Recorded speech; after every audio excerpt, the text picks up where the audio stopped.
नमस्कार दोस्तों, बहुत बहुत स्वागत आपका मेरे चैनल पर। दोस्तों, पुस्तक समीक्षा कार्यक्रम में एक बार फिर लाई हूँ आपके लिए एक पुस्तक। इसका नाम है दिल कहे रुक जा।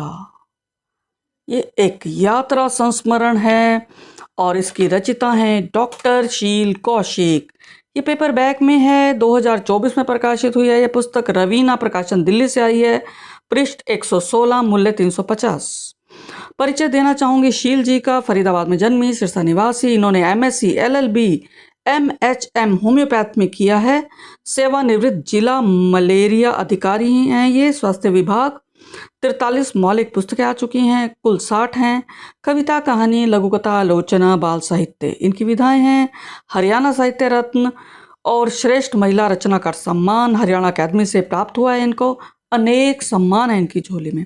यह पुस्तक इन्होंने समर्पित की है यात्रा के संयोजक डॉक्टर अकेला भाई व उनकी सहधर्मिणी श्रीमती फहराना अमीरुल, सहयात्रियों को ड्राइवर सुभाष जी और गाइड ओप्पो को। और आत्मकथ्य में शील जी ने लिखा है कि मित्रों, दिल कहे रुक जा भूटान की अविस्मरणीय शाब्दिक यात्रा मेरी प्रथम यात्रा वृत्तांत कृति अब आपके हाथों में है। इसमें भूटान के ऐतिहासिक दर्शनीय स्थलों की दुर्लभ जानकारियों को शब्द चित्रों के साथ साथ वास्तविक छायाचित्रों से सजाया है। जितना खूबसूरत था मेरी यात्राओं में भूटान का आना, उतना ही मैंने इसकी अकूत प्रकृति को जिया और जाना। और इसकी भूमिका में डॉक्टर अकेला भाई, सचिव पूर्वोत्तर हिंदी अकादमी शिलांग, लिखते हैं कि गत दिनों पूर्वोत्तर हिंदी अकादमी द्वारा आयोजित भारत भूटान साहित्यिक यात्रा एक अत्यंत सफल और प्रेरणादायक अनुभव साबित हुई है। इस यात्रा ने न केवल साहित्यिक सौहार्द और सांस्कृतिक समृद्धि को प्रोत्साहित किया, बल्कि दोनों देशों के बीच साहित्यिक संबंधों को भी नई ऊंचाइयों पर पहुंचाया। इस पुस्तक में भारत और भूटान यात्रा के जीवंत चित्रण, साहित्यिक संवादों और सांस्कृतिक आदान प्रदान को गहराई से प्रतिबिंबित किया गया है। यह पाठकों को एक अनूठा और अद्वितीय दृष्टिकोण प्रदान करेगी। और अब मैं बात करती हूँ समीक्षा की। इस पुस्तक में भूटान देश के प्राकृतिक सौंदर्य से लेकर सांस्कृतिक सौंदर्य को खूबसूरत शब्दों का सहारा लेकर प्रभावशाली ढंग से उकेरा गया है। इसका भाषा सौंदर्य देखते बनता है। 17 शीर्षकों के अंतर्गत यात्रा के प्रत्येक चरण का लालित्यपूर्ण वर्णन किया गया है। शील जी ने एक एक पल को मानो जीवंत उतार दिया हो। 2 जून 2024 से 12 जून 2024 अर्थात 11 दिनों की यात्रा को 116 पृष्ठों में समेटना जादूगरी है। क्षण क्षण का हिसाब। सिरसा से न्यू जलपाईगुड़ी, फिर दार्जिलिंग, फिर सिलीगुड़ी और फिर भूटान। जयगांव से फुटशोलिंग, फुटशोलिंग से थिम्पू, थिम्पू से पारो, फिर पारो से कुटशोलिंग और फुटशोलिंग और फिर वापसी। रेल यात्रा द्वारा यह संपन्न हुई यात्रा काव्य गोष्ठी, सम्मान समारोह। यह एक साहित्यिक आयोजन था जो केला भाई वर्षों से निभाते आ रहे हैं। साहित्य की सुगंध देश विदेश में फैले, यही इसका उद्देश्य है। पुस्तक में यात्रा अनुसार छाया चित्र हैं जो पुस्तक की रोचकता बनाए रखते हैं। इसमें उनके जीवन साथी मेजर शक्ति भाई उनके सहयात्री बने। शील जी ने उपयोगी संग्रहणीय पुस्तक लिखी है जो भूटान के विषय में अनेक महत्वपूर्ण जानकारियां समेटे है। भूटान के विषय में दुर्लभ जानकारियां दी हैं कि भूटान नरेश सर्वे सर्वा हैं, लोकतंत्र व्यवस्था भी है, आम लोगों के नाम वांगचुक और राज परिवार के लोगों के नाम में वांगचक है। विश्व की छोटी अर्थव्यवस्थाओं में से एक है। कृषि वन क्षेत्र पर आधारित है। भूटान का पुराना नाम डुकयूल यानी थंडर ड्रैगन है। यहाँ एकमात्र हिंदू मंदिर दुर्गा माता का मंदिर है। महात्मा बुद्ध के ढेर सारे मंदिर हैं। राष्ट्रीय पशु तकिन है। तकिन गाय के शरीर पर बकरी का सिर, ये होता है तकिन। राष्ट्रीय खेल तीरंदाजी है। पुरुषों की पारंपरिक पोशाक घो है, महिलाओं की किरा है और यति जो एक बालों वाला प्राणी है, इस पर ये लोग बहुत विश्वास रखते हैं। राष्ट्रीय भोजन डाइची या एमा डाइस्टी है।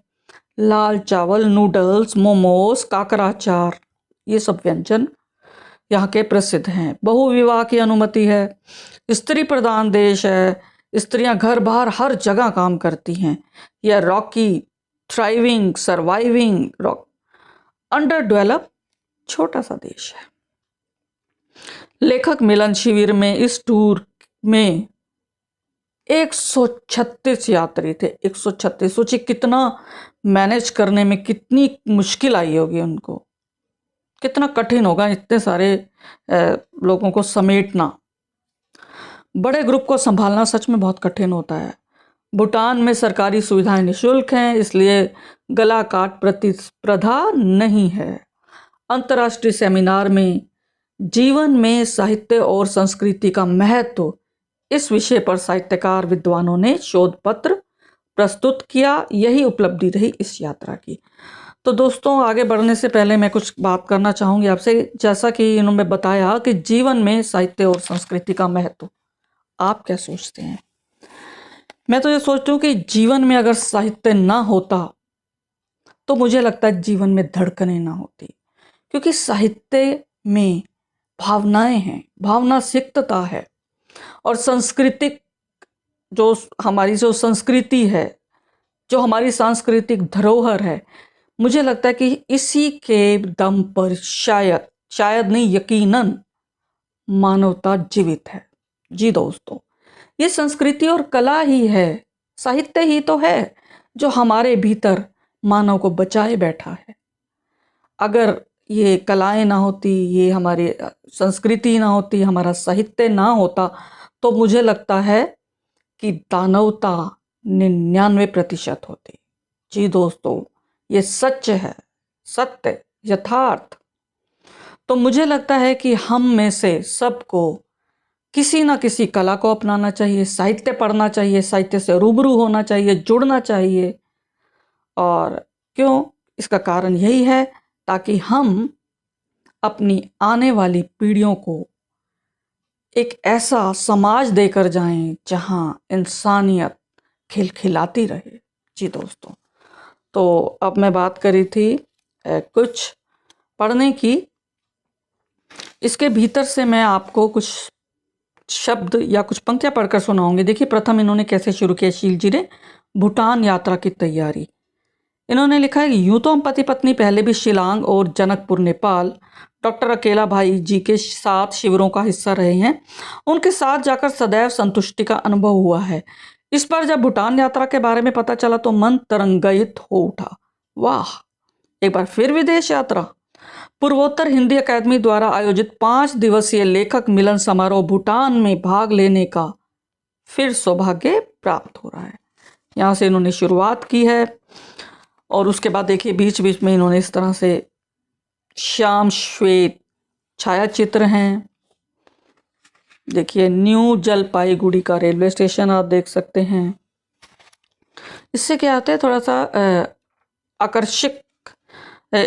आकर्षक बनता है। इस तरह का जो ये पुस्तक है, ये आकर्षक बनती है। और मैं और आपको कुछ पढ़कर सुनाना चाहूँगी।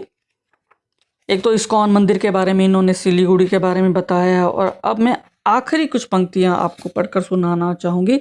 हाँ, वहाँ एक चीज़ और बता देती हूँ कि वहाँ पूर्वोत्तर हिंदी अकादमी शिलांग द्वारा आयोजित शिविर में शुभ तारिका के लघु कथा विशेषांक का भी लोकार्पण किया गया।